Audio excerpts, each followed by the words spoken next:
आओ कुकिंग सीखें। अस्सलाम वालेकुम, कैसे हैं सब। आज ये बनने जा रहे हैं वाइट चने। वाइट चने जो है इस तरीके से मेरे जिस तरह मैं बता रही हूँ इस रेसिपी से बनाएंगे तो बहुत ही मज़े के बनेंगे। मैंने वाइट चने आधा किलो लेके और इसको मैंने रात में भिगो दिया था। पूरी रात भीगे रहे हैं, धो के अच्छी तरह भिगोए थे और फिर उसके बाद सुबह मैंने दोबारा और नमक डाल के भिगो दिए थे। सुबह मैंने उनको धो लिया अच्छी तरह अब, और ये पकाने लगी हूँ। ये कुकर में बनाऊँगी और प्याज थोड़ा सा ऑयल लिया है 2 स्पून मैंने, और फिर इसमें एक छोटा मीडियम प्याज मैंने डाला है काट के।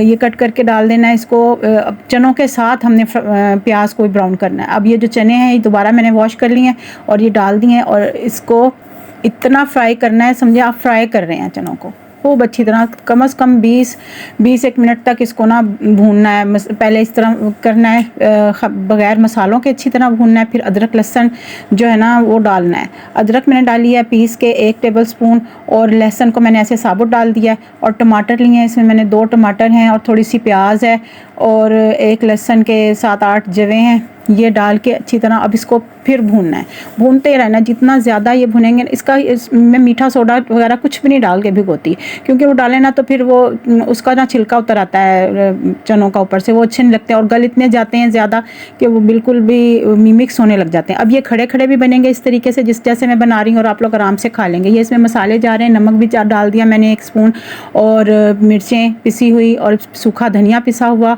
और अब ये ½ टी स्पून जाएगा हल्दी का। सब 1-1 स्पून डाला और हल्दी सिर्फ ½ टी स्पून डाली है। अब साथ साथ ये भून भी रहे हैं हम। इतना भूनना है, 20 मिनट तक इसको भूनते ही रहना है, थोड़ा थोड़ा पानी डाल के ताकि लगे भी ना। और ये टमाटर और सारा मसाले जो है, प्याज, ये सब इसमें मैश भी हो जाए थोड़ी थोड़ी।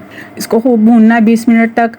इस तरीके से ना खड़े खड़े चने बनेंगे और गले हुए भी खूब होंगे, यानी इनका ना भुरता सा नहीं बनेगा चनों का इंशाल्लाह। फिर इसमें पानी डाल लेना है, जो ऊपर 2 निशान है इससे नीचे तक पानी डालना है बस। और पानी डाल के इसको जब इसमें उबाल आ जाए तो इसका वेट लगाना है, और वेट लगा के तकरीबन पौन घंटा 1 घंटा तक इसको ना गलाना है चनों को। और गलाने के बाद ये मेरे चने गल चुके हैं बिल्कुल बहुत अच्छे से। और उसके बाद फिर ये कुटी हुई मिर्च और कुटी हुई काली मिर्च, कुटी हुई सुरख मिर्च और ज़ीरा कुटा हुआ, साबुत धनिया कुटा हुआ, ये दोबारा डालना है थोड़ा थोड़ा, ½ टी स्पून। ये डाल के फिर इसको दोबारा से भूनेंगे हम। अब ये देखें चने बिल्कुल अच्छी तरह गले हुए हैं और सामने से खड़े खड़े नज़र भी आएंगे। फिर अब इसमें आपने जितना शोरबा करना हो वो शोरबा करें, और इसको फिर से थोड़ी हल्की आंच पे 10-1 मिनट तक पका लें, बस ऐसे बगैर वेट लगाए। और ये देखें हमारे तैयार हैं चने, साबुत साबुत नज़र भी आ रहे हैं। और ये अचार है जो मैंने डाला था, और उसमें मैंने ये मिर्चें भी डाली हैं, नमक और हल्दी लगा के पहले मैंने मिर्चों को रख दिया था। उसके बाद जब उसका पानी निकल गया तो मैंने वो अचार में डाल दी थी।